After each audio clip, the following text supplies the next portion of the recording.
满足，只停留现在。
很高兴又一次跟大家在主的殿中来敬拜他，来赞美他。谢谢主美好的恩典，让我们可以分别为圣，在神的殿中来敬拜他。让我们来欢迎耶稣，让圣灵来充满我们的心，在这里也经历圣灵的更新，一切的拦阻，耶稣为我们挪去。阿们吗？耶稣说，在爱中没有惧怕，也让我们再一次在爱中与耶稣相遇。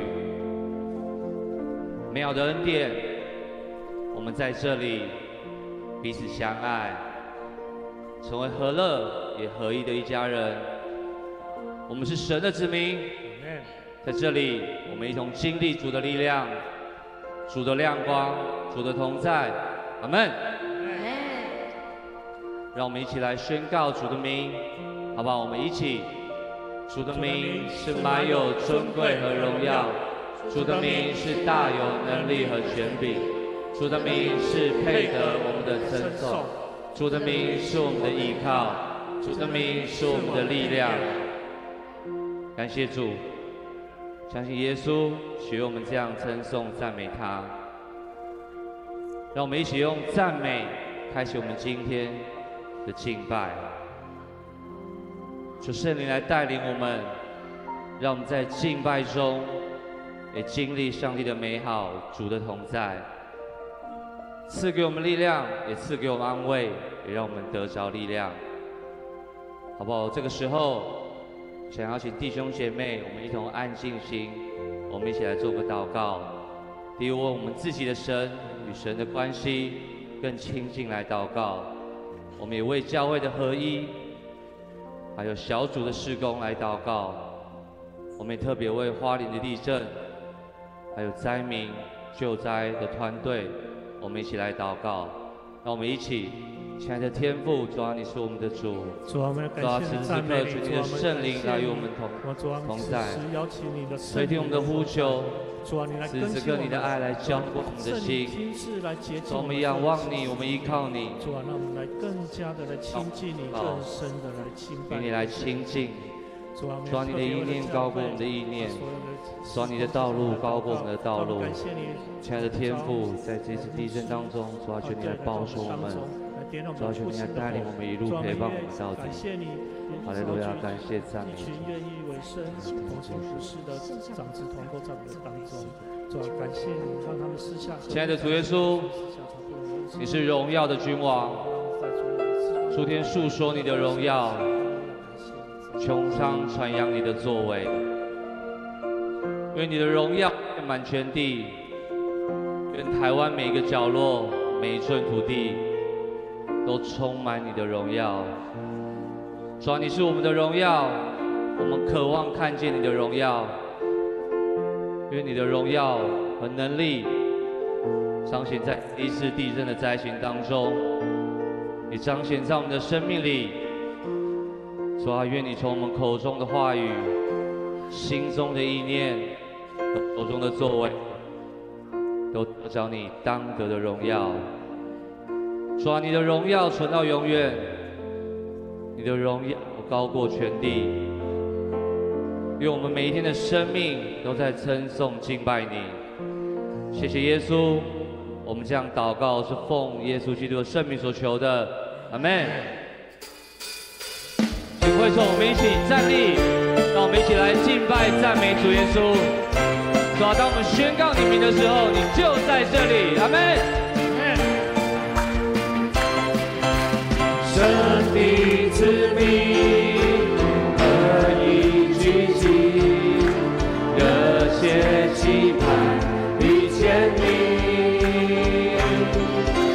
天要敞开，神道传遍，因为我们渴慕寻求你。在这里，在这里，耶稣你现在在这里，我相信，我相信，喜乐的江河在这里，荣耀彰显奇妙神迹将显明，天上国度降临在这里。当我们宣告你名的时候，你就在这里。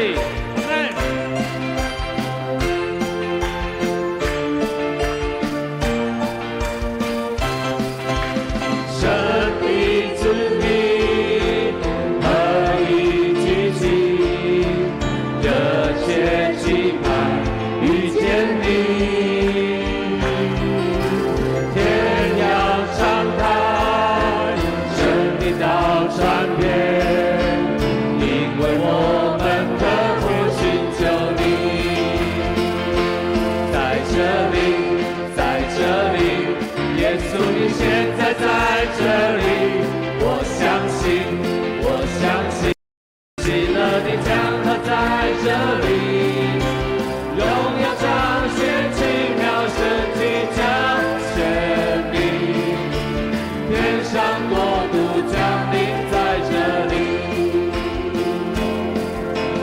你的灵在这里，这里就有自由，生命自由运行无止境。耶稣，我们欢迎你。影响到海息息，显你不断升起，祈祷伟大神作奇妙事。你的灵在这里，这里就有自由，生命自由运行无止境。主，你就在这里。影响到海息息，显你不断升起，祈祷伟大神作奇妙事。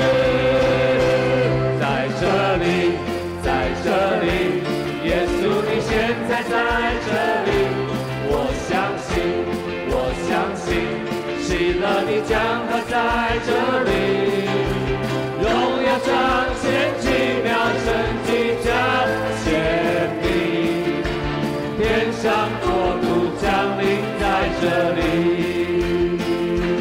在这里，在这里，耶稣你现在在这里，我相信，我相信，喜乐你将和在这里，荣耀彰显奇妙神迹彰显你，天上国度降临在这里，荣耀彰显奇妙神迹彰显你，天上国度降临在这里。哈利路亚！耶稣，你就在这里。哎，主，我们渴望与你在爱中相遇。是主谢谢。耶稣，你就在这里。主，我们要一生来敬拜荣耀你。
接近我，吸引我，快跑跟随你，在爱中遇见你。接近我，吸引我，快跑跟随你，荣耀中敬拜你。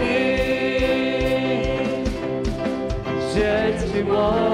吸引我，快跑跟随你，在爱中遇见你。说我们在荣耀中敬拜你，接近我，吸引我，快跑跟随你，荣耀中敬拜你，将我献人献上当作。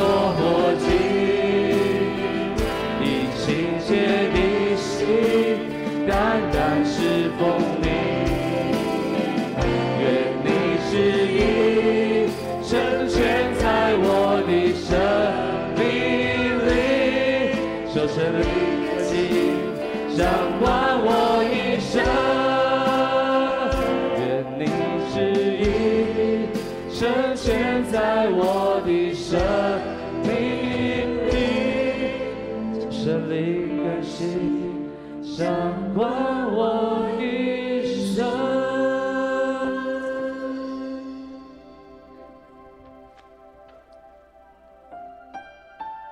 主耶稣，说我们的一生充满挑战，有时候会有试炼，会充满害怕，有时候我们会软弱，有时候我们会困在困境里找不到出口。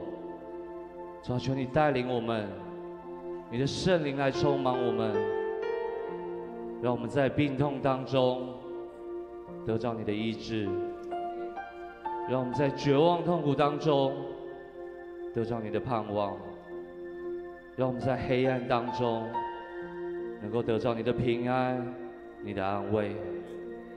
主啊，求你带领我们进入你的同在，也让我们在你那永不止息的爱深深围绕着我们。主啊，让我们靠着你的爱再一次刚强起来，让我们的心渴慕你，让我们渴慕你的同在。带我进入你的同在，我不满足，只停留现在。带我进入你的同在，我心渴慕你永恒的爱。带我进入你的同在，我不满足，只停留现在。带我进入你的同在，我心渴慕你永恒的爱。愿你的荣耀从天降下来，燃烧每颗爱慕你的心。愿你的荣耀从天降下来，充满着你与我们相遇。愿你的荣耀从天降下来，燃烧每颗爱慕你的心。愿你的荣耀从天降下来，充满着你与我们相遇。带我进入你的同在，我不满足，只停留现在。带我进入你的同在，我心渴慕你永恒的爱。带我进入你的同在，我不满足，只停留现在。带我进入你的同在，我心渴慕你永恒的爱。神在，神在，神在，喜在，今在，永在。荣耀，荣耀，荣耀，配得颂赞爱戴。神在，神在，神在，全地向你跪拜，尊贵荣耀都归宝座羔羊。神在，神在，神在，喜在，今在，永在。荣耀，荣耀，荣耀，配得颂赞爱戴。神在，神在，神在，全地向你跪拜，尊贵荣耀都归宝座羔羊。神在，神在，神在，喜在，今在，永在。荣耀荣耀荣耀，配得颂赞，神在神在神在，全地向你跪拜，尊贵荣耀都归宝座羔羊，尊贵荣耀都归宝座羔羊，尊贵荣耀都归宝座羔羊。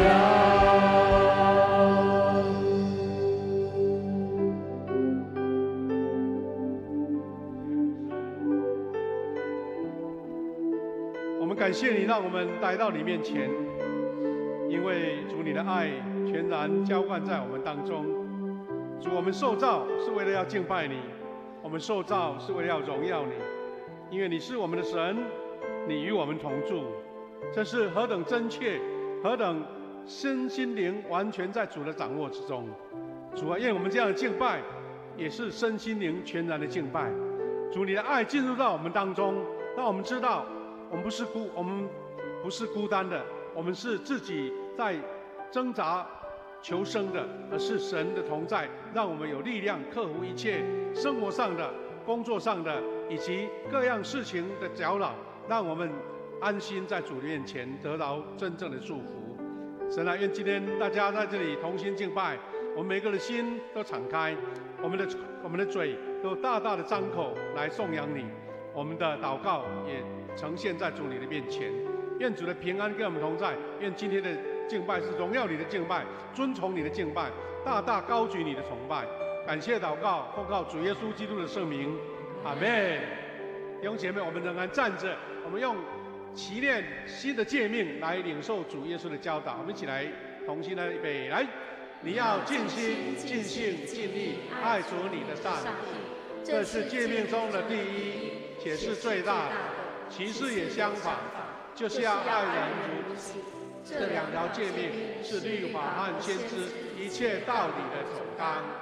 我是给你们一条新命令，乃是叫你们彼此相爱。我怎样爱你们，你们也要怎样相爱。你们若有彼此相爱的心，众人就因此认出你们是我的门徒了。阿们。感谢主，请坐。各位弟兄姐妹，我们要进入下一个程序之前，牧师做一个邀请哈。我们今天这个医治祷告的时间提前在这个礼拜要来进行。换句话说，我们求主让我们每一个人预备好，要到主面前宣告主的医治、主的恩典、主的神迹要临到我们当中。所以我们请楼上楼下弟兄姐妹，等一下在牧师讲道完之后有一个医治祷告时间，我们就勇敢的信心的走到前面来。无论是肉体的病痛，无论是心灵的需求，还有我们做事工的计划，要求神来应许的，我们都可以到主面前。好，我们把时间交给我们的诗会。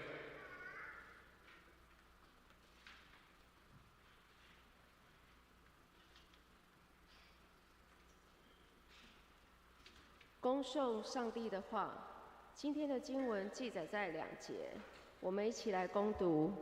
第一个经节，马可福音1章16至18节。耶稣沿着加利利湖边行走，看见2个打鱼的在湖中撒网，是西门和他的弟弟安德烈。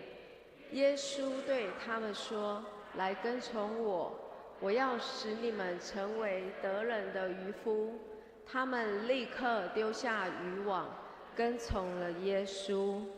第二个经节，约翰福音21章15至19节。他们吃过以后，耶稣问西门彼得，约翰的儿子西门，你爱我胜过这些吗？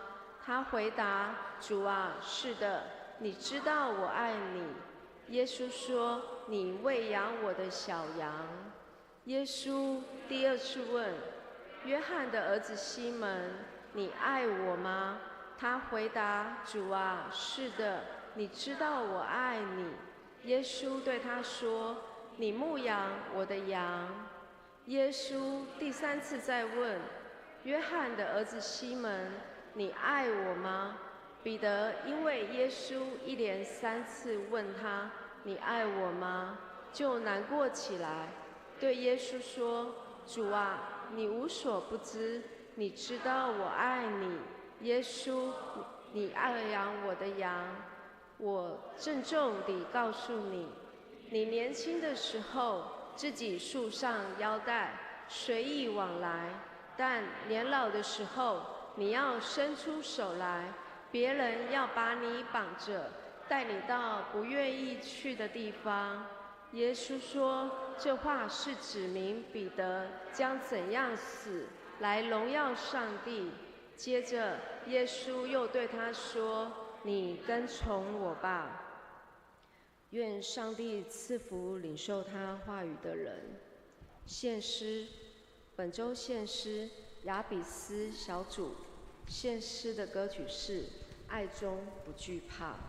献完诗，请本堂牧师夏牧师讲道。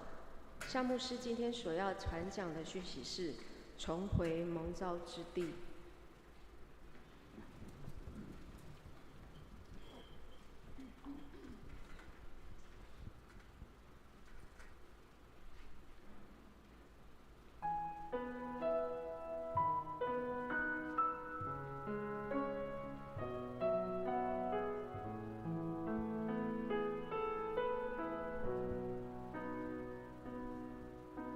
有谁能与你相比？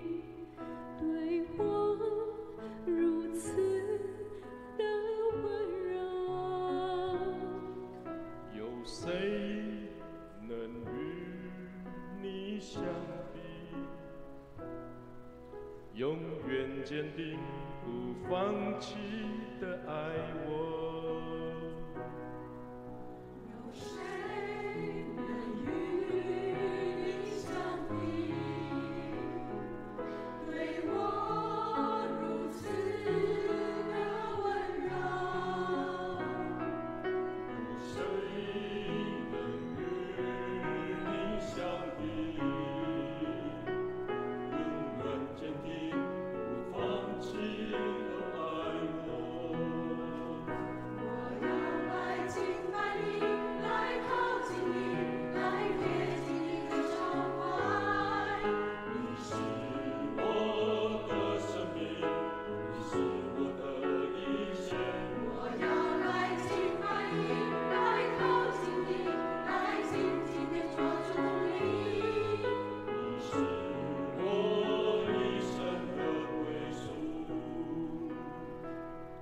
一生一世必有恩惠慈爱随着我，我且要住在耶和华的殿中，直到永远。因你的慈爱比生命更好，我的嘴唇要颂赞你。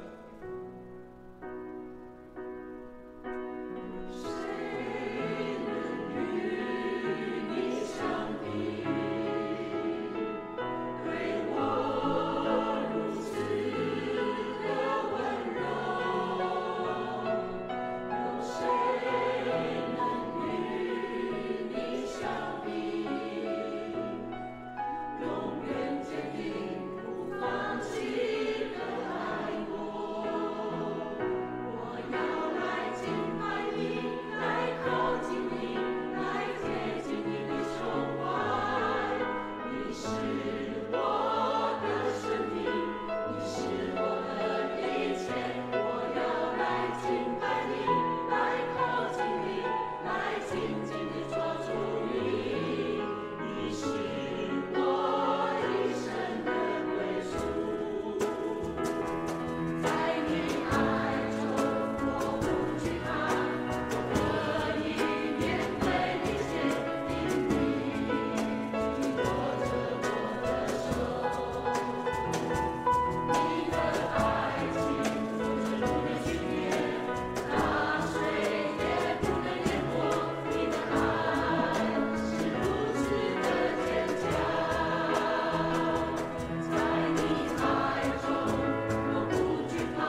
哈利路亚！我们感谢主，谢谢亚比斯小组，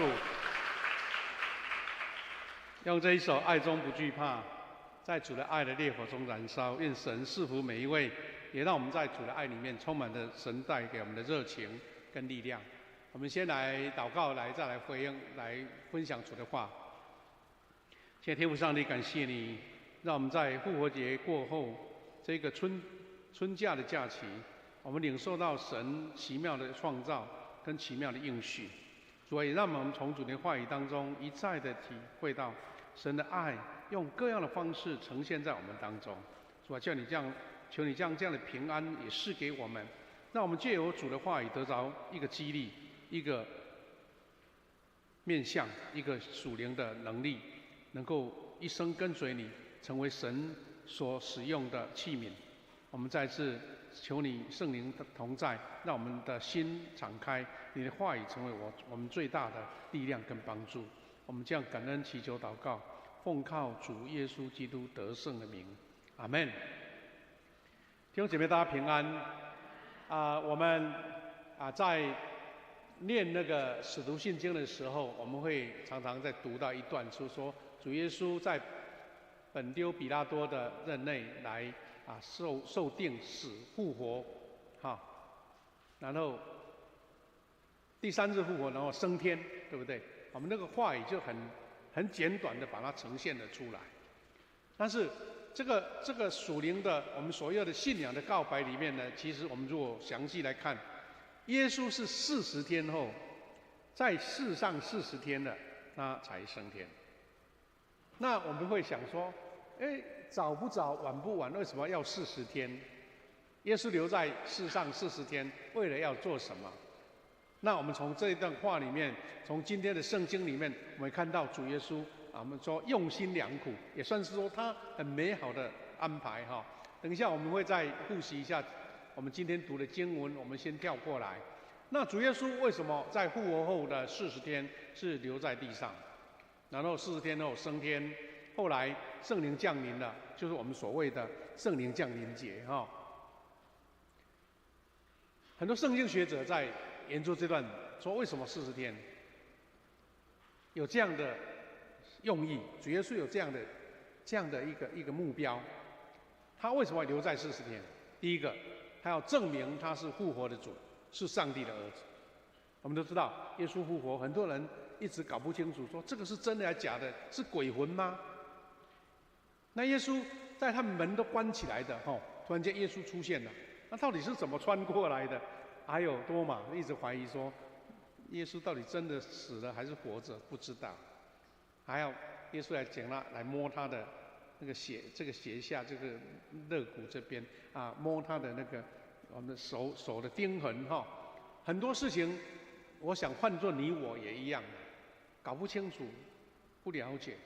耶稣这样子超过人能够想象的大能呈现，所以耶稣要再让这些跟随他的百姓、跟随他的门徒知道说，我确实是肉体复活了，是上帝的儿子。这是第一个。第二个重点是，这些门徒在耶稣受苦的时候、钉十字架的时候，他们不是乖乖留在那边像六神无主他们是四散的，到处跑了，已经逃难了，因为不知道再来的苦难会遇到什么是门徒四散了，所以耶稣要医治他们的创伤。第三个，圣经有记载说，耶稣留在世上40天，就是要跟他们重建他所讲的上帝国的大能的这一个蓝图，再一次给他们做很重要的说明。使徒行传1章3节，他这样说：他受害之后，用许多的凭据，将自己活活的显给使徒看，40天之久，向他们显现，讲说上帝国的事。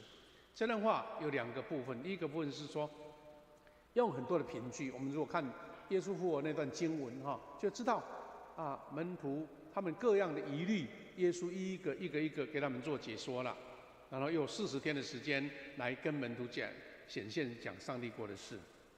然后这些疑虑、这些困难、这些创伤医治好，耶稣要把他来到世上最重大的责任，再次交托给这一群本来是已经鸟兽散的门徒。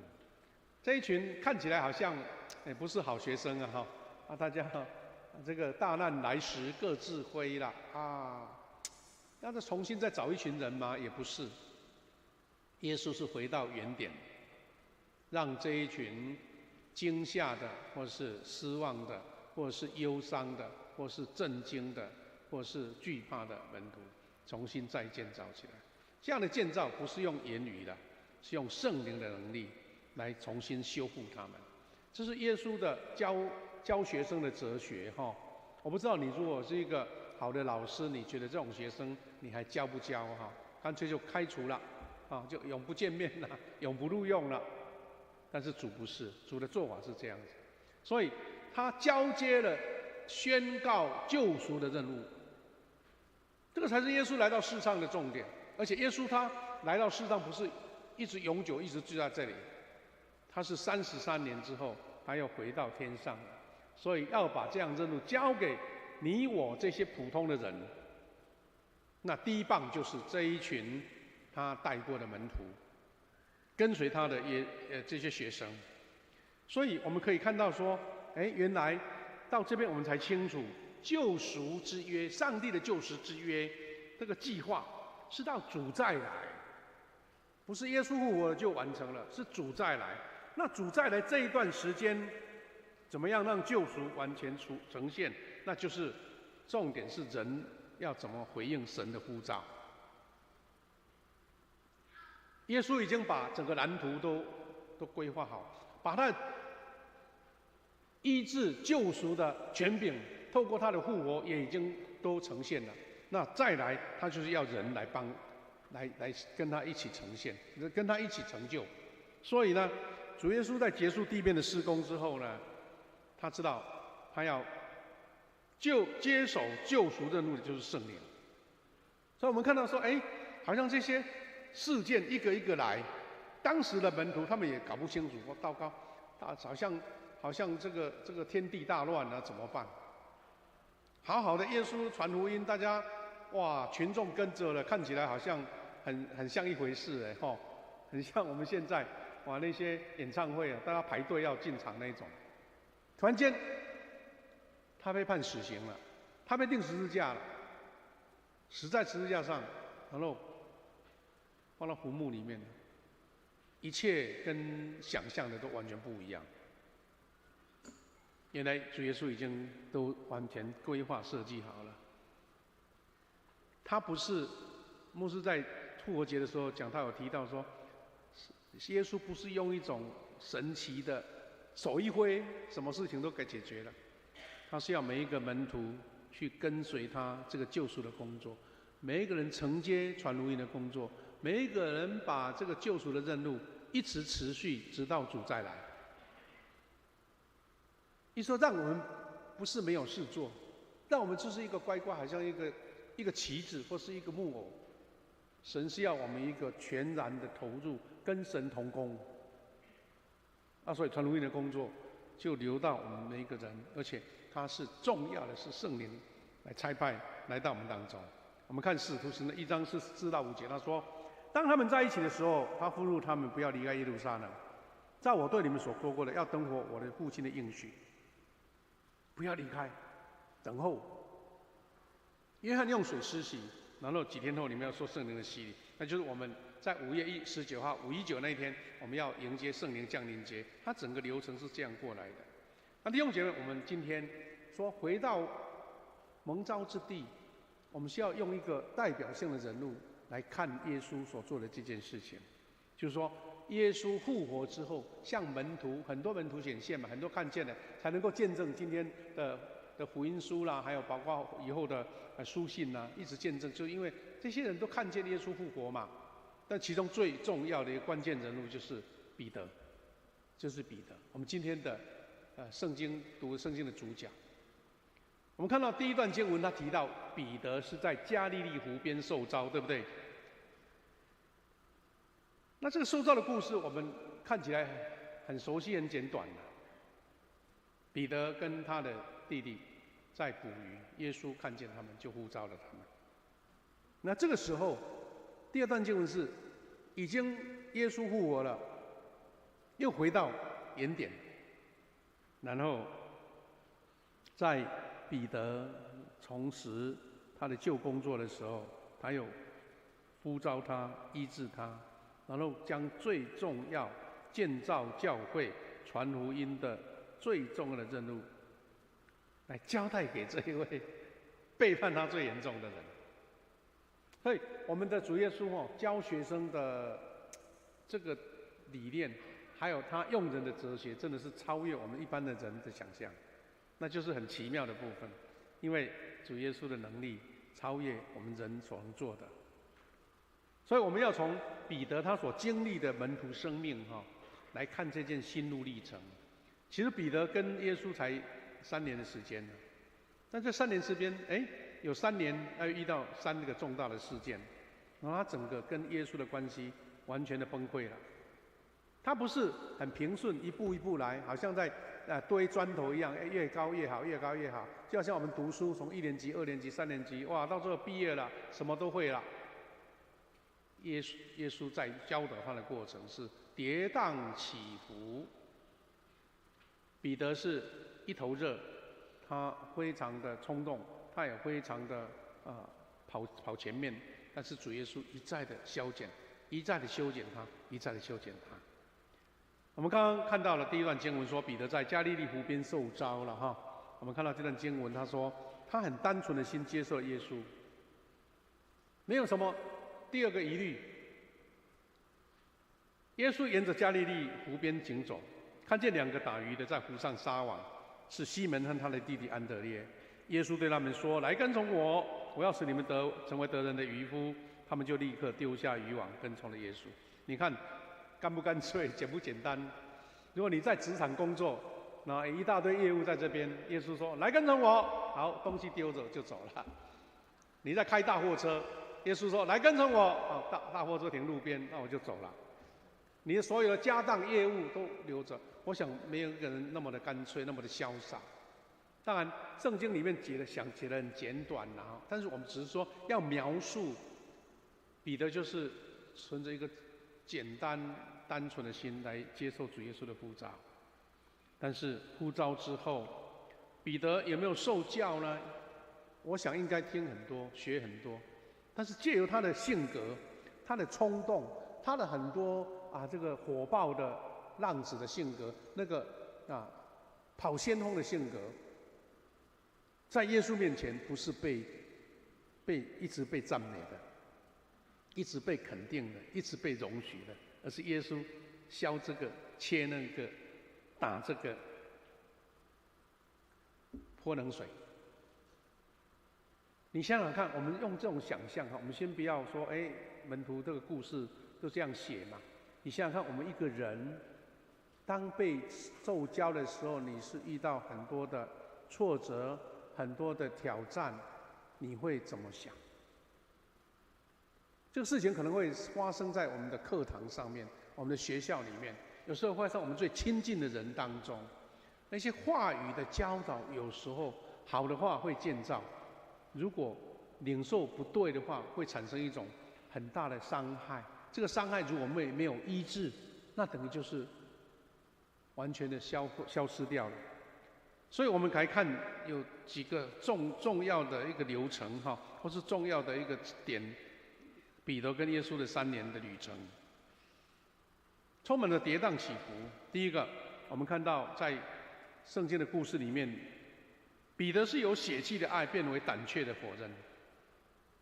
凡是他走先锋，好像我们教会有小组或是牧区要工作，想要做什么他都跑第一。你不用讲，他是先做了，看起来是非常棒的人，但是在主耶稣里面，他觉得这个还不足，所以主耶稣先挡住他。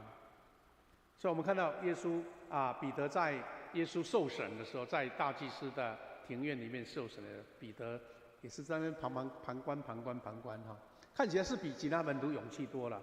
因为耶稣被抓那个是个大事件呢，彼得虽然他不敢完全呈现，但至少他跟着嘛，还不放心耶稣啊，表示说他还是有某种心意在，但是竟然在旁边的人问这个彼得的时候，你是不是跟他在一起的，跟这个犯人在一起？他就否认了，而且是3次。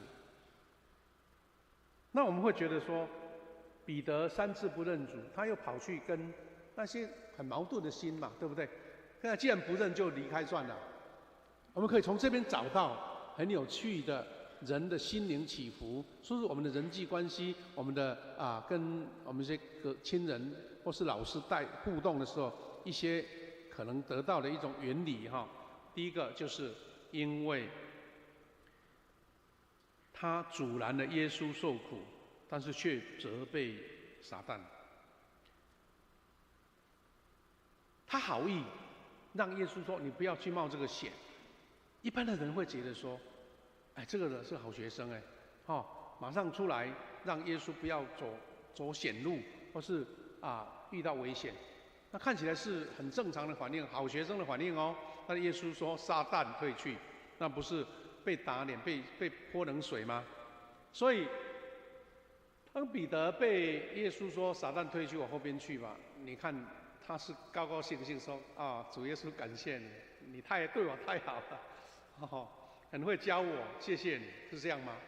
他的心中哇，整个热情都冷下来了。这是这段经文所记载的。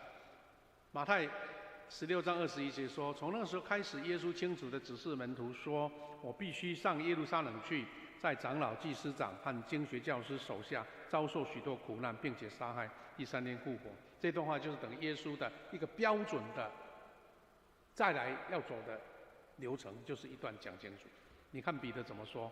彼得拉耶稣到一边，劝阻他说：“不，主啊，这个事绝对不可临到你身上。”你我的反应是不是很正常？而且是充满着关怀的情，但是耶稣的反应完全跟他的期待不一样。耶稣没有讲说：“哎呀，好学生啊，你对我太好，谢谢你帮我真的要有危险的时候你要出面哦。”没有，耶稣说：“撒旦走开，你是我的绊脚石，因为你所想的不是上帝的想法，而是人的想法。”问题在这里啦。人的想法跟上帝的想法不一样，那怎么办？是走上帝的想法还是人的想法呢？第一个，彼得受伤害的地方出现了，他的心中一定不一头雾水，或是很酸很痛，就到我的主怎么这样子呢？我老师怎么这样子呢？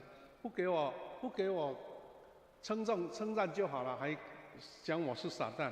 你知道撒旦走开，在他们当时的话语就是一种完全绝对的一种呵斥，就是说不能做这种事的意思那第二个又碰到了，他不只是阻拦耶稣去受苦他还跟耶稣说：“好了，你要去死，我就跟你一起去吧。”那不是两肋插刀最好的朋友吗？你有人要去受苦，你说我跟你还不感谢他吗？但是耶稣又给他浇冷水，第二次伤害，对不对？第二次伤害。马可福音14章27到30节说，耶稣对他们说：“你们要离弃我，因为圣经说，上帝要击杀牧人，羊群就分散了。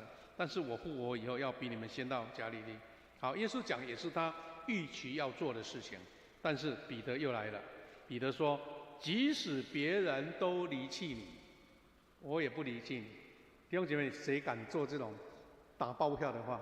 别人不做，我来做；别人做不来的，我一定做得来，而且绝对保证怕戏不腿。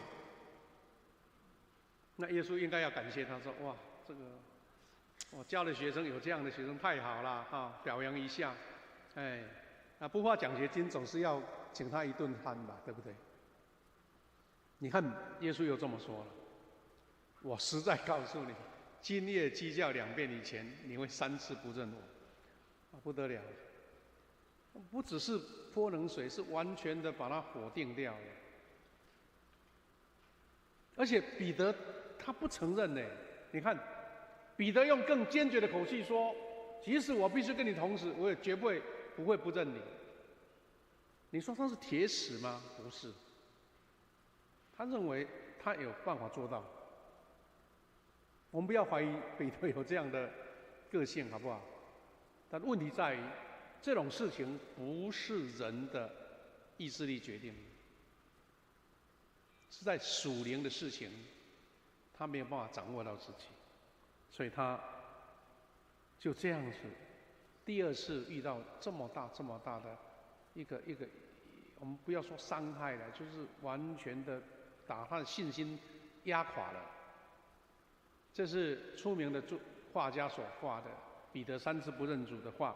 那另外一张比较模糊一点也是人那些仆役啦，那些随从啦，在那个大祭司的庭院当中认出彼得，说你是跟那个犯人在一起的，他就说不是，我不是。然后，总之这个事情就没有按照彼得的想法做了。没有这样按照彼得的这个预测来进行，而是按照耶稣讲的。好啦，那我呢，唯一能跟魏老师做的就是保护他，这样也算了吧。总是做到底啦，反正你不欣赏我，总是我做我应该做的，对不对？好啦，第3次又遇到重大的挫折了，他要保护耶稣到底，但是耶稣仍然不甩他，而且是已经在最严重的时候，耶稣要被抓的时候，被捕的时候，这个故事这么说：耶稣在一起的人当中，有一个人拔刀出来，向大祭司的奴仆砍去，把他的一只耳朵削掉。耶稣对他说：“把刀收起来，因为动刀的都必死在刀下。”一般的人想说：“后果再有力，不然的话，危险了。”耶稣反而是跟这位要保护他的彼得说：“刀收起来，这个时候不是用刀的时刻。”而且他还讲说：“动刀的必死在刀下。”那个是个很重大的一个宣告，就是人不能用武力解决事情，而且你用动刀，根本就离我原先上帝跟耶稣所要设定的整个救赎的流程，根本是在搅局的，根本是来乱的。你看，我们每一个人不要说比彼得聪明了，跟彼得一样，你会觉得怎么样呢？因为耶稣告诉他说：“难道你不知道我可以向父亲求援，而他会立刻派12营多的天使来吗？”耶稣在跟他讲说，这个时候不是我没有办法对抗这一群要抓他的这一群人兵丁啦，是因为我要按照我这个救赎的计划走。那你彼得只知其一，不知其二。你知道耶稣危险危险到底你要怎么做？他就有一点冲动，拿刀子来削这个仆人的耳朵。这个也是名画彼得把这个仆人压到地上去，把他的耳朵削掉了。这一张就比较清楚一点这个仆人提着灯，他就拿刀子要削他。这个也是又更清楚了。总之，彼得就用他能想到能够为耶稣做的，他都做到了。从人的角度，没有什么好批评的啦，对不对？不称赞他已经太超过了，何况还责备他，而且把他否定掉。我们就想说，人的一个心灵受伤。如果从彼得来讲，你觉得他是受伤吗？会不会？我们常常会想到这个场景。我们最容易受伤的地方可能是家里面，我们家人朋友在一起有时候你爱他，但讲出的话变成是在伤害他。有本书叫做《家庭会伤人》，你不要以为说哪有这种可能性？家里不是爱的地方吗？家里不是充满了温馨和乐的地方吗？其实伤害也常常会在这边发生。我们常常在看到那个电视影片，或是连续剧啦，或者说影片，老爸明明就是很爱这个孩子，这个孩子回来，他就讲一些听起来很难听的话，要把他赶出去了。其实心中多期待这个孩子回家来吃一顿饭，那就是伤嘛。那个爱的表达不对，说的方法不对，孩子的反应就天差地别。他总是要到一段时间过好久以后才大家和解啦、医治啦。那我们可以从耶稣今天医治彼得的故事，找到一个很重要的一个概念，或是一个学习啦。这个伤人的事要赶快修复，至少不要让它放着。所以你看家族冤家争产，大家杀来杀去的太多了，讲不完。另外一个场景可能是，你可能在一个学校里面，原来你对这个课程有一点兴趣，然后被老师泼冷水了，说你怎么那么笨，考那么差，哇，糟糕。后来变成说对这个科目就提不起兴趣。有时候感觉说，明明你这个能力都不错，为什么都不喜欢？就是因为被这个老师所伤害。今天还听到一个新闻说，连那个幼稚园学生都被老师伤害，你知道吗？幼稚园的学生被老师骂说你在这个作弊，那学生那么小的心灵被老师说作弊，那还得了？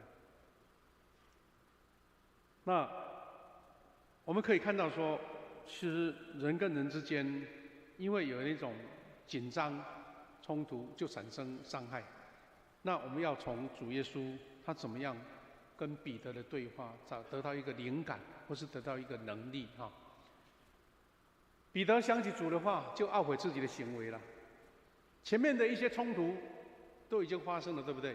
但是当主的话临到彼得的时候，他知道说当初主的话到现在他清楚了。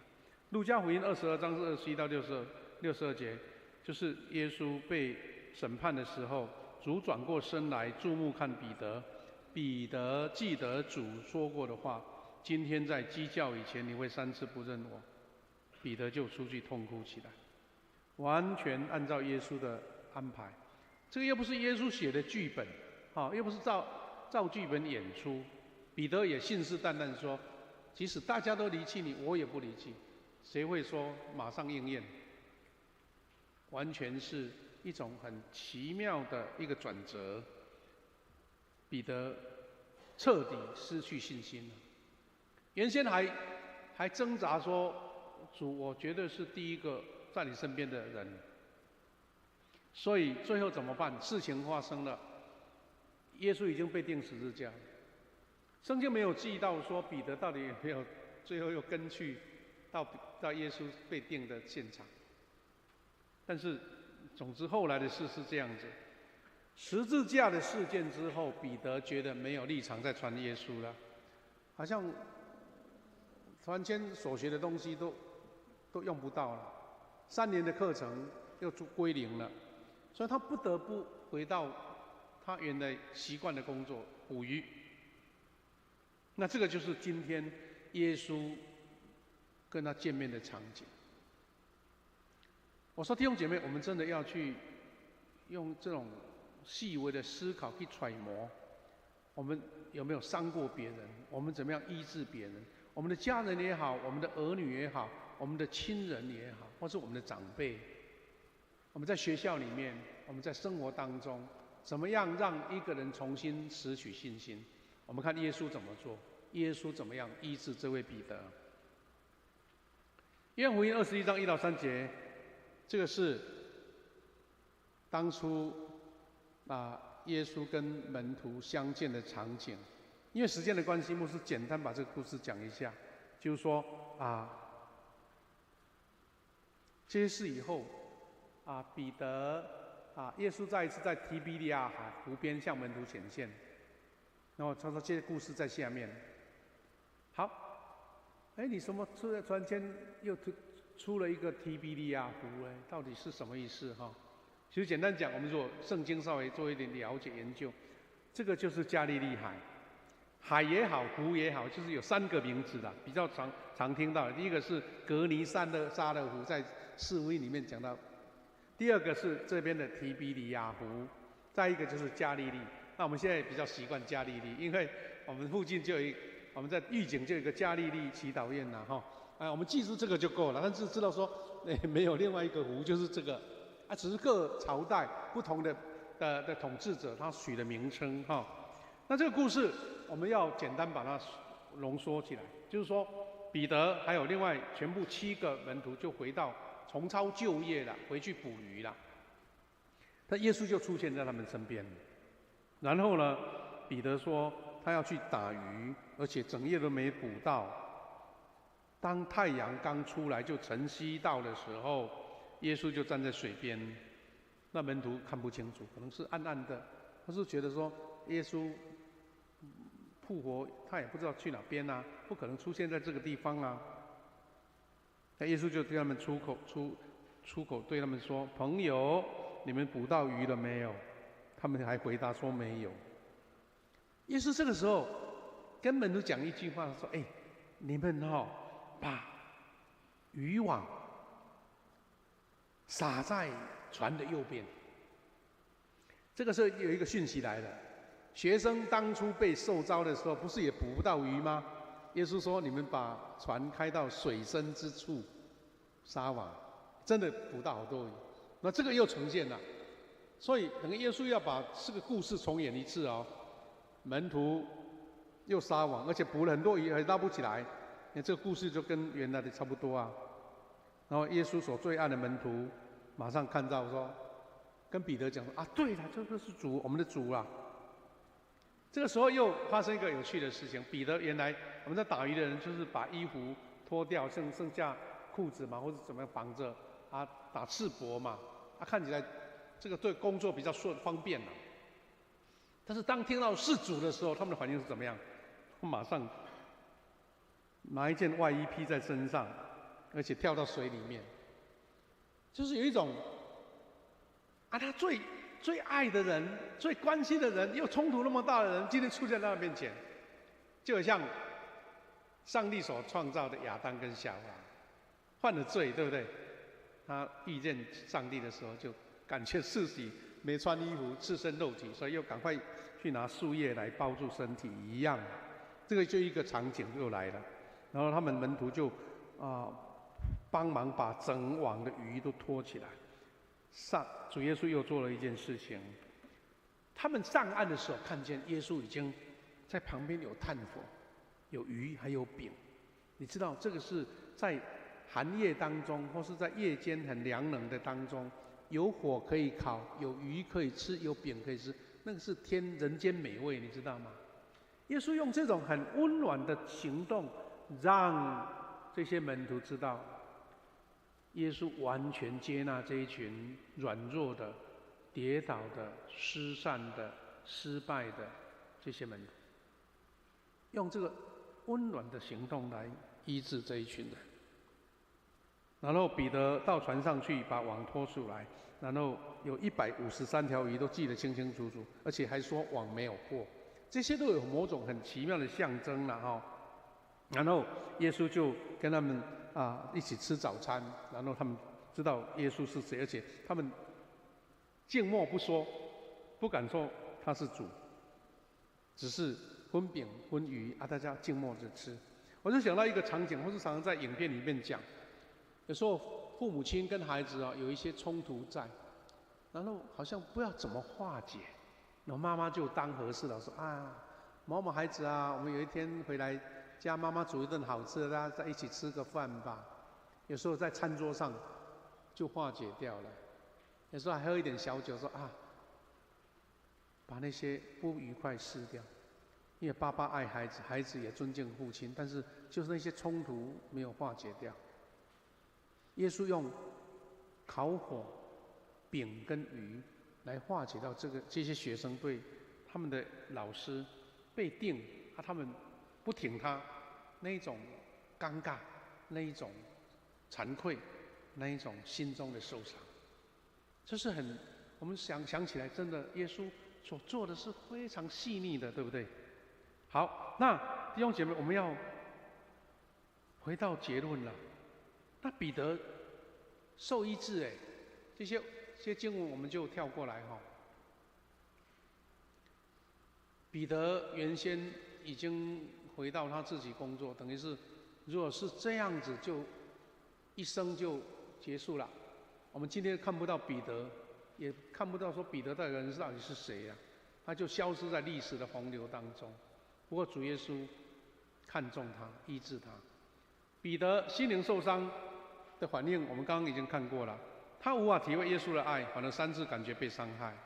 第二个，彼得心理受伤之后，撇清跟耶稣的关系，3次否认耶稣，这个是我们说受伤的感觉嘛，反应嘛，对不对？好，那我们看到回到加利利海边，彼得也同样3次被耶稣表达对他的接纳。有3种，第一个，关爱的眼神，怜悯的眼神，不是那种要责备、算账的感觉哈。第二个，他用人最需要的、最软的那一块，就是温暖的火，饼跟鱼一起用现实的生活来关怀，一起共进早餐。感谢主，我们看见彼得真的被得医治了，而且在被医治当中，他好像是一件一件把它，好像我受了伤，我就慢慢一步一步回来；我受了脏东西，我要一次把它洗掉。竟然耶稣用3次在问他，这是我们今天读的经文，他受托来喂养主的羊，就是说他最重大的失败，竟然主把最重大的任务交给他。我们这段经文也是稍微浏览一下。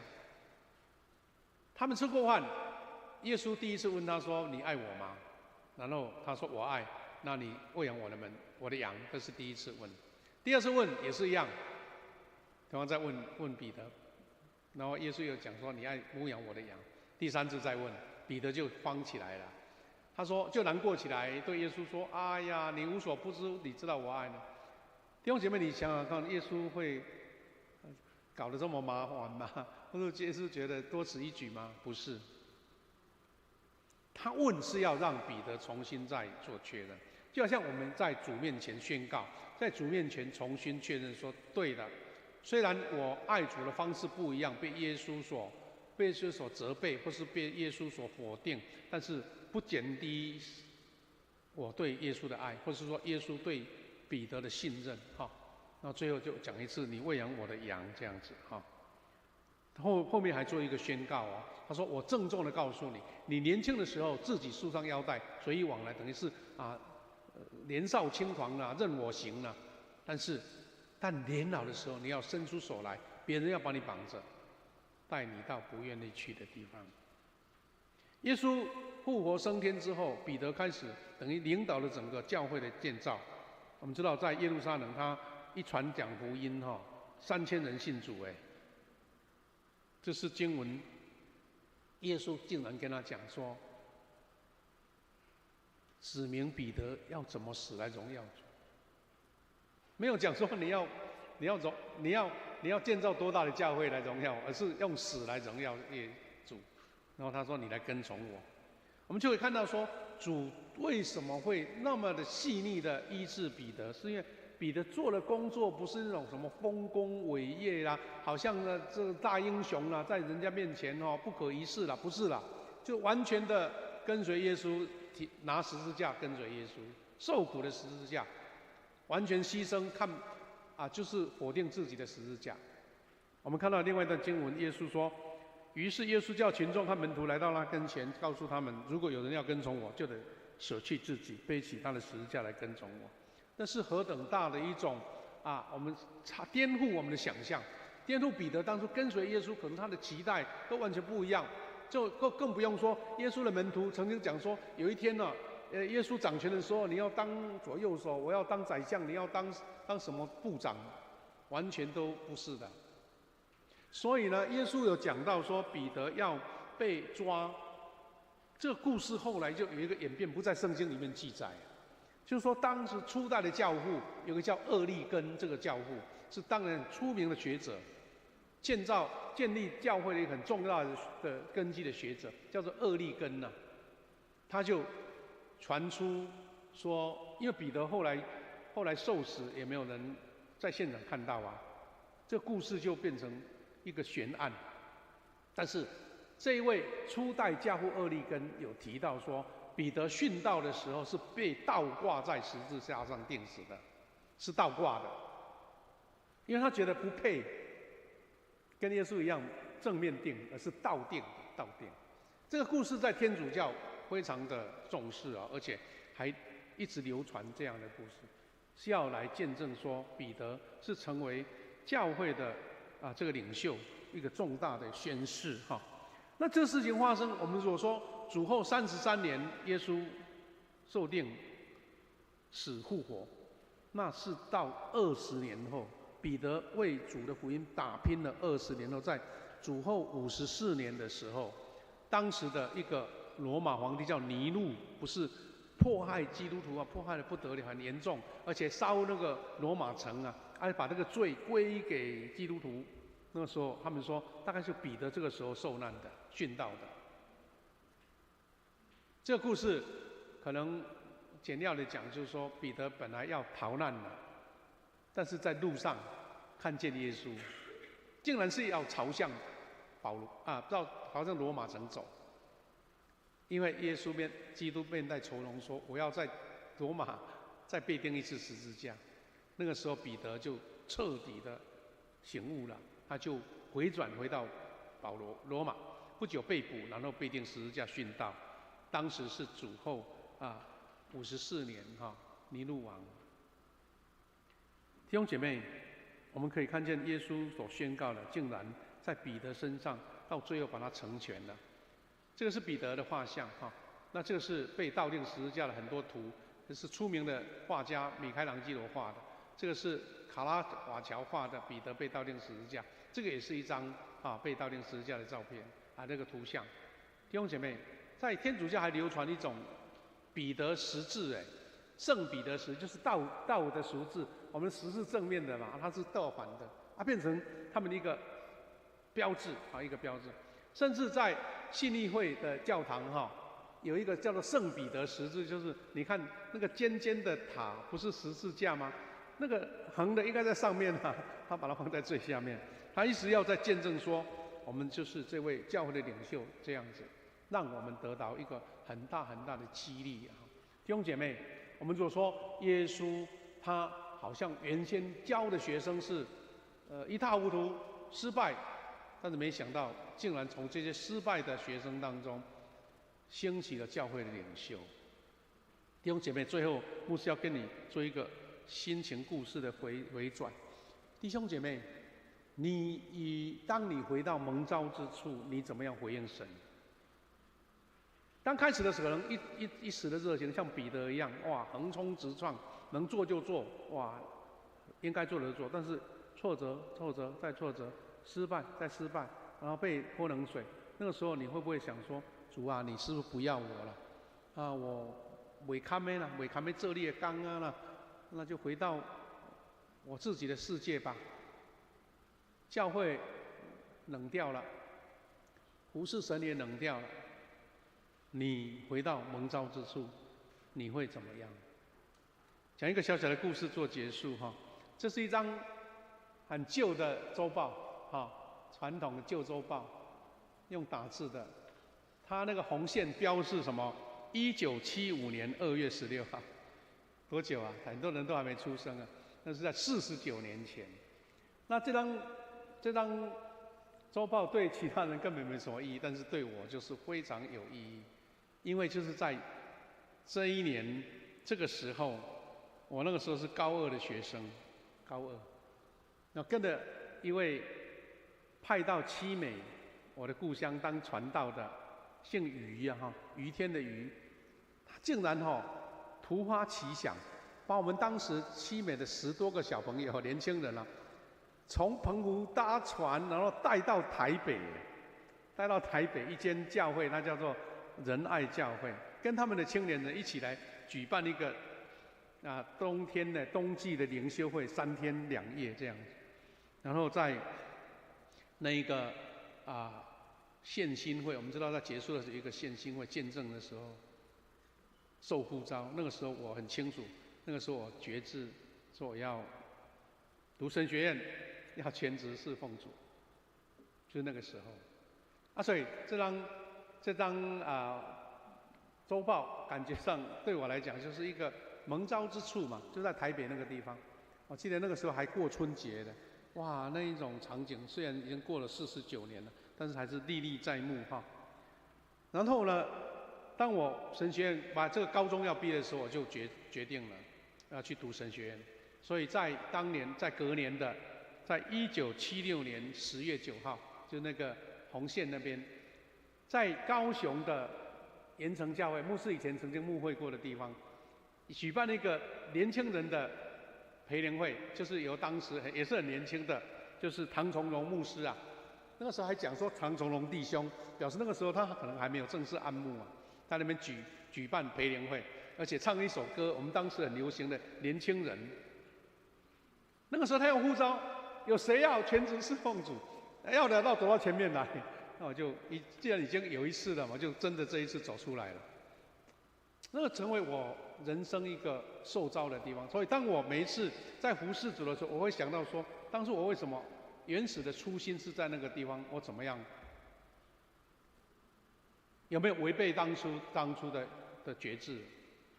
弟兄姐妹，你跟我每一个人都有当初受召的地方。可能你是几年前决志受洗，也是你呼召之处。你曾经被邀请来参与某一种服事，也都是第一种呼召。愿你像彼得一样，无论是你经过多么大的挑战跟伤害也好，或是挫折、失败、退缩、流眼泪，愿耶稣医治你，因为耶稣对我们的爱超越我们世间所看见的。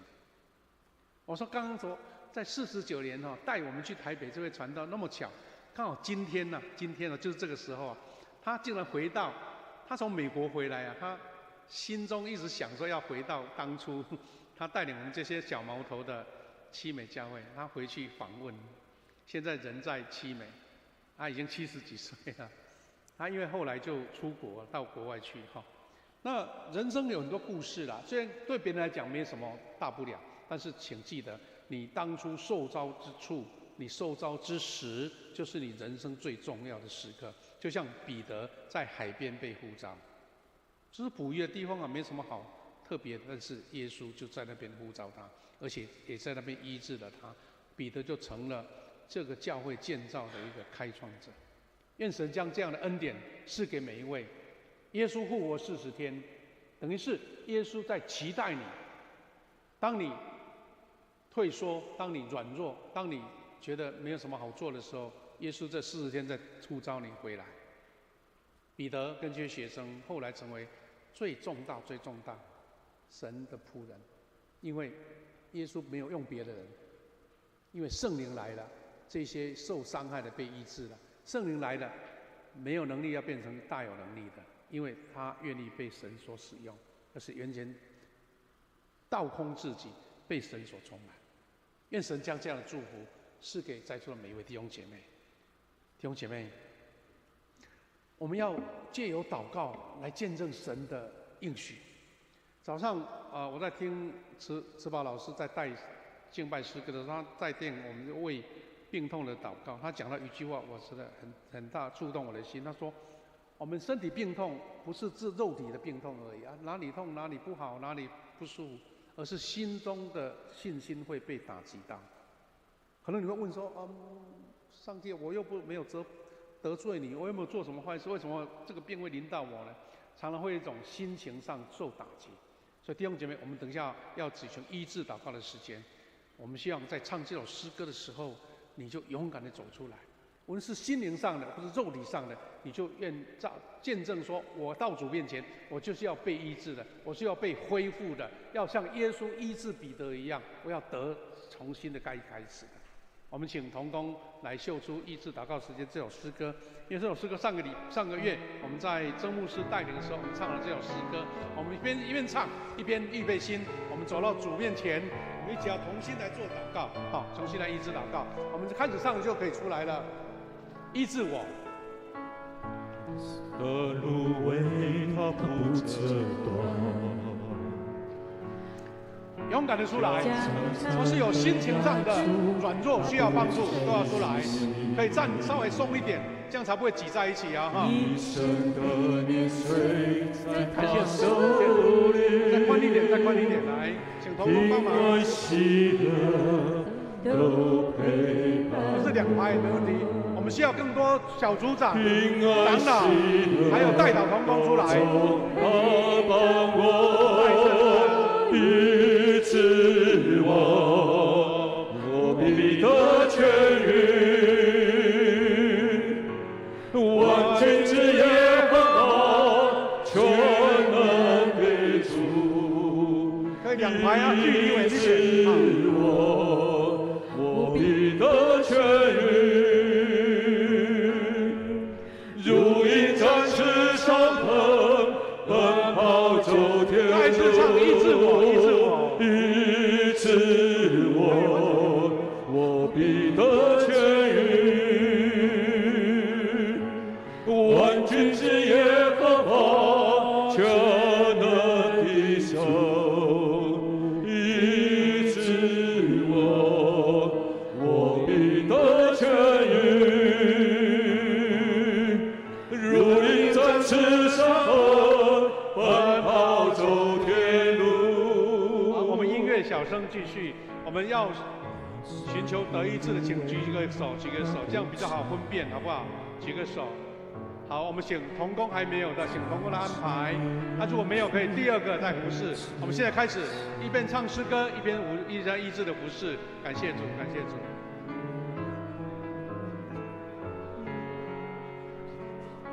平安喜乐都陪伴我，平安喜乐都陪伴我，医治我，我必得痊愈。万军之耶和华，全能的主，医治我，我必得痊愈。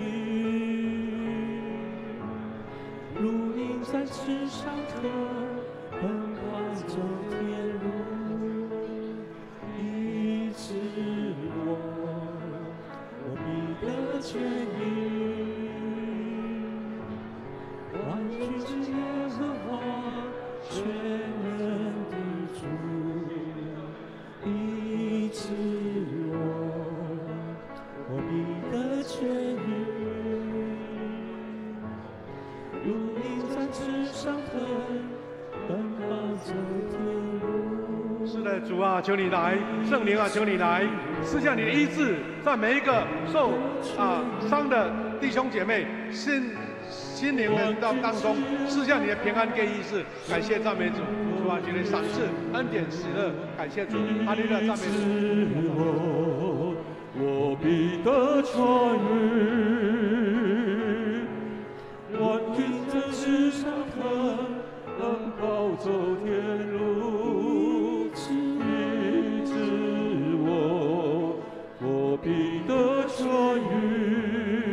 哈利路亚，赞美主。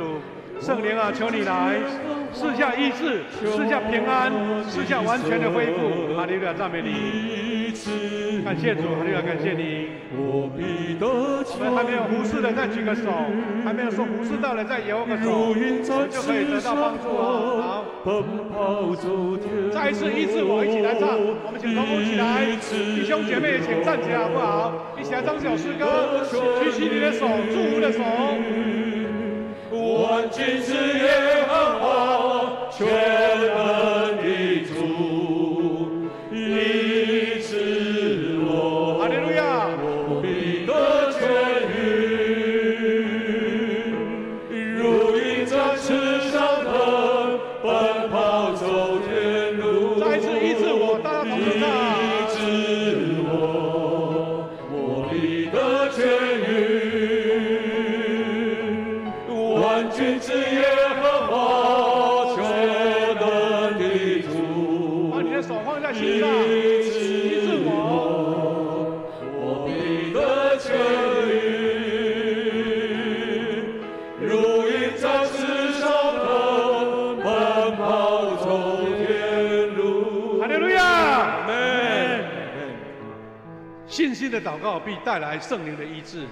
这时候奉主的名来祝福每一位。亲爱的天父上帝，你是应许的主。当年你怎么样来医治彼得，让他从逃避、退缩，重新恢复，成为教会的建造者。神啊，我们也确信你圣灵的能力继续浇灌在我们前面每一位弟兄姐妹身上。主啊，他们带着忧伤或是带着病痛在你面前，但是主，你看重他们，你不看轻，你要赐下你的医治跟平安。主啊，我们不只是肉体要被医治，我们的心灵也要被神所安慰跟扶持，得到真正的平安。神啊，我们特别为教会中有弟兄姐妹被癌细胞所攻击的这一群弟兄姐妹，神啊，他们遇到人生重大的打击，但是我们知道，在人是不能，在神凡事都能做。所以求你赐下医治，在每一位寻求医治的有癌细胞在身上的弟兄姐妹，让他们所做的治疗疗程，每一样疗程都有功效，每一样疗程都有得帮助，所有的癌细胞都能够完全的消失。神啊，只要你伸手，你就要成就这件事情。也奉你们的祝福，我们在座每一位弟兄姐妹，无论在前面，或是在座位，或是在线上的，当我们将自己的困难放在主的面前的时候，主你的应许也会临到我们。主啊，唯一就是信心，唯一就是依靠。愿我们有这样的信心，神的医治也会临到。感谢赞美主，祷告奉靠主耶稣基督得胜的名。阿门。阿门。我们拍手感谢主，谢谢。愿神医治，我们请回座，请回座，请坐，请坐。弟兄姐妹，我们在回到座位的时候，我们要邀请我们长荣女中的代表，其实就是我们教会的青年呐哦，青年就是我们的穆义婷同学，要到前面来为我们的长荣女中来做报告。老师就是我们教会的葛玉华老师，我们两位先开手欢迎他们。来，我们请怡婷来前面来报告，来分享来。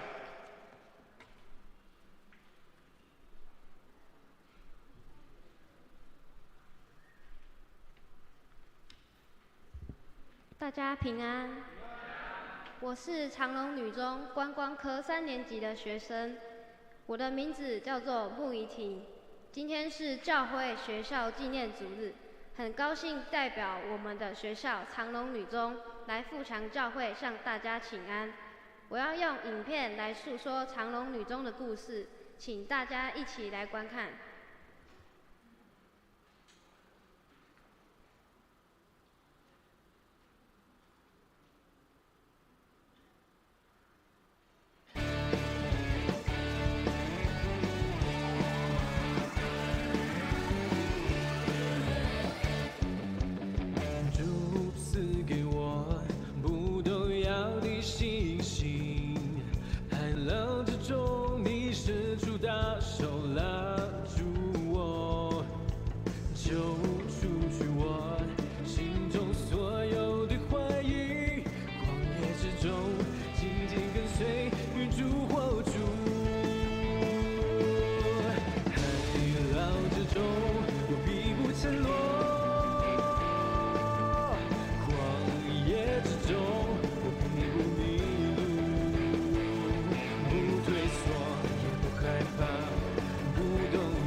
请大家常常为我们的学校长荣女中来祷告，谢谢大家，感谢大家。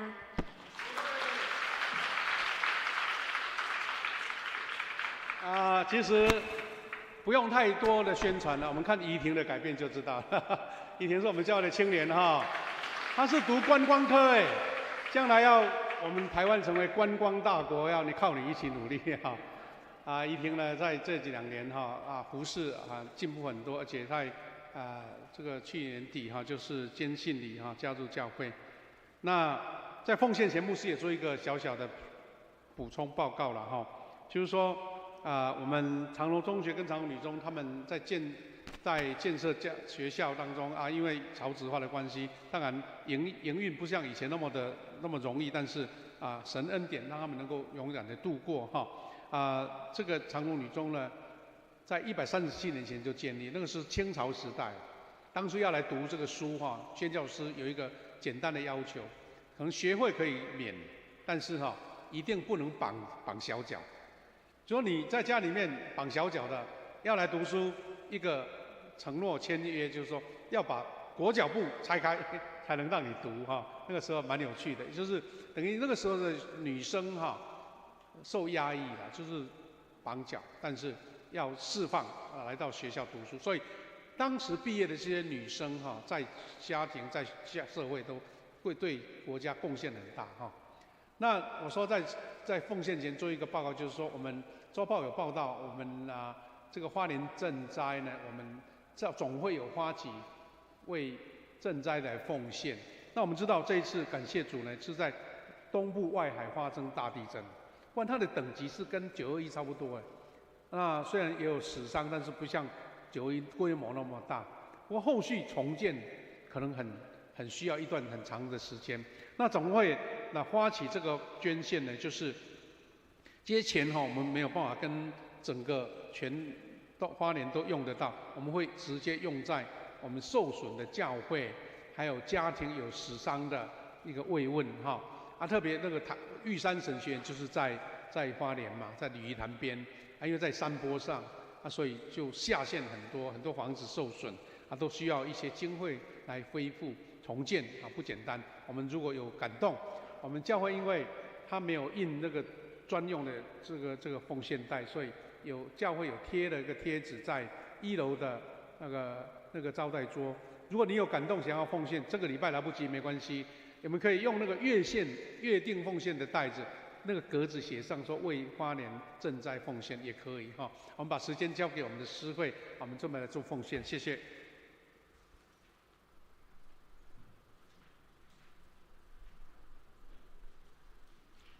奉献，我们一起来奉献。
会众请起立，一起唱奉献诗。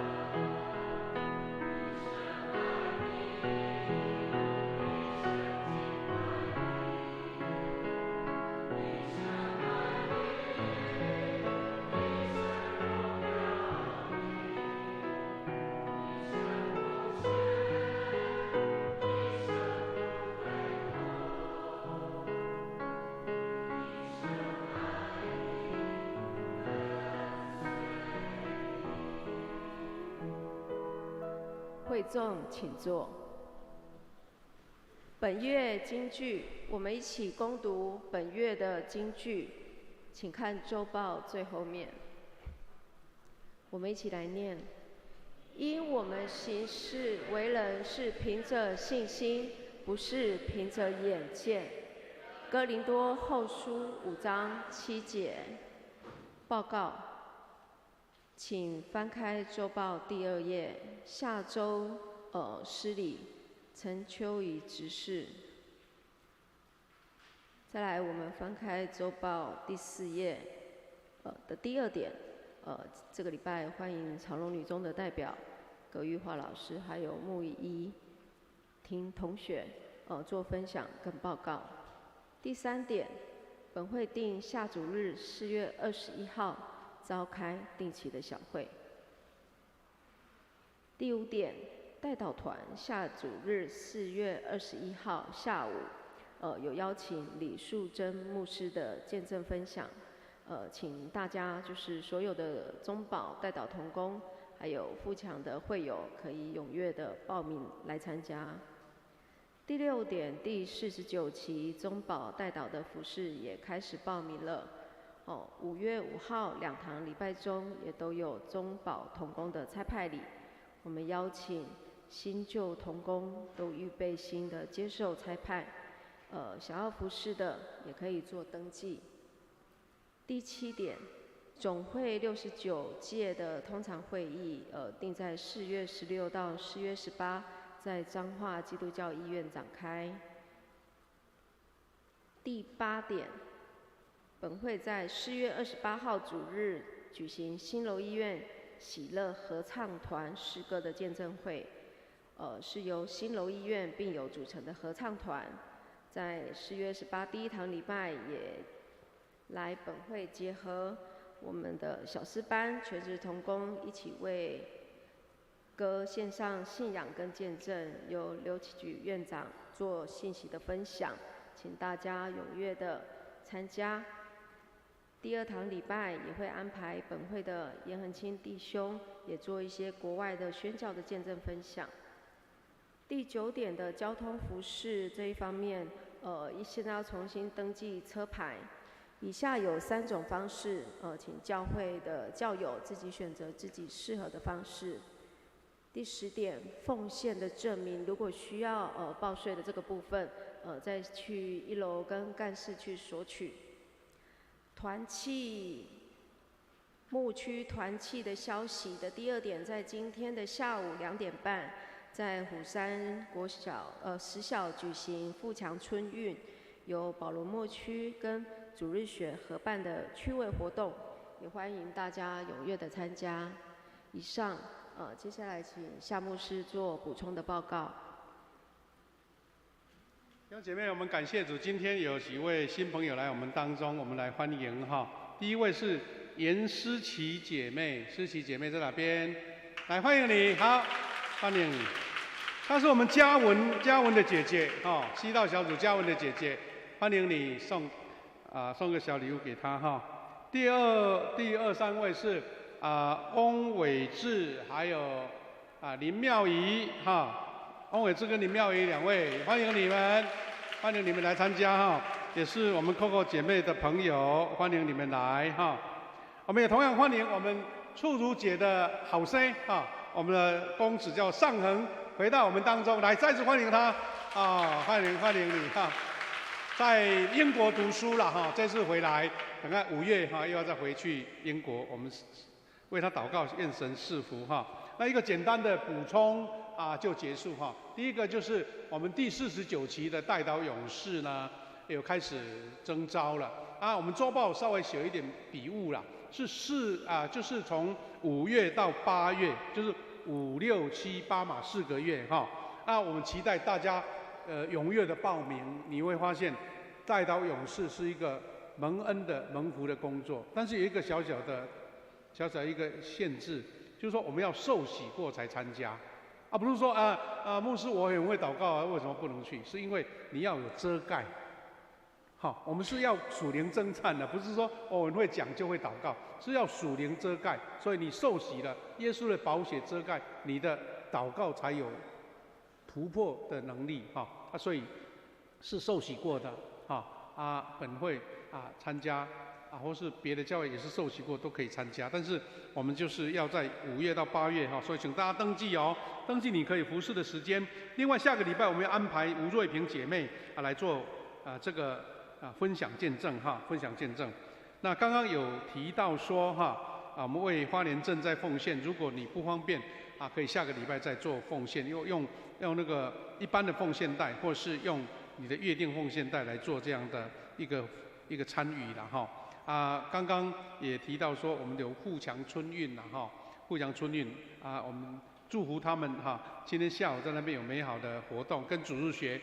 另外我们管弦乐团要招生了，请大家踊跃报名，特别是有这样恩赐的乐器的恩赐的弟兄姐妹那也跟大家分享一下，昨天我们的圣歌队去参加小诗班大诗班的一个这个献诗的一个研习会，那得到很多的肯定我们的诗班唱得很好有得到祝福了。我们希望他们更多的不是，如果说弟兄姐妹你对这个合唱有很好的兴趣跟热情，你可以跟我们的队长接洽通常是在第一堂礼拜献诗比较多了这是他们昨天献诗的这过程我们由高林清长老来指挥这些照片给大家分享一下。好，那其他的报告我们可以自己看我们将时间交给我们的诗会，谢谢。颂龙会众请起立，一起唱颂龙诗歌，我的神，我的王啊！诗歌后，请牧师祝祷。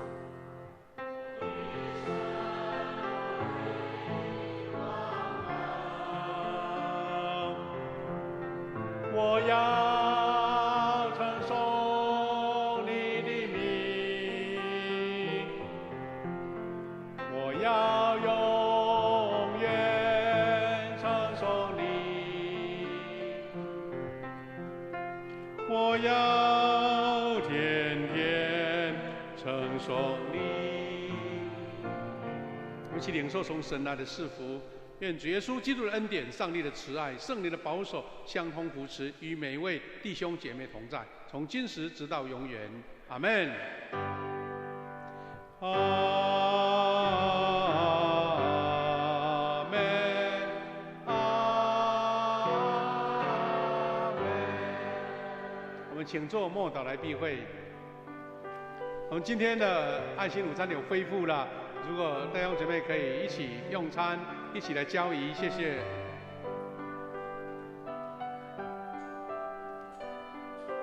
今天第2堂主日到此结束，会众请互相请安问好，也祝大家平安喜乐。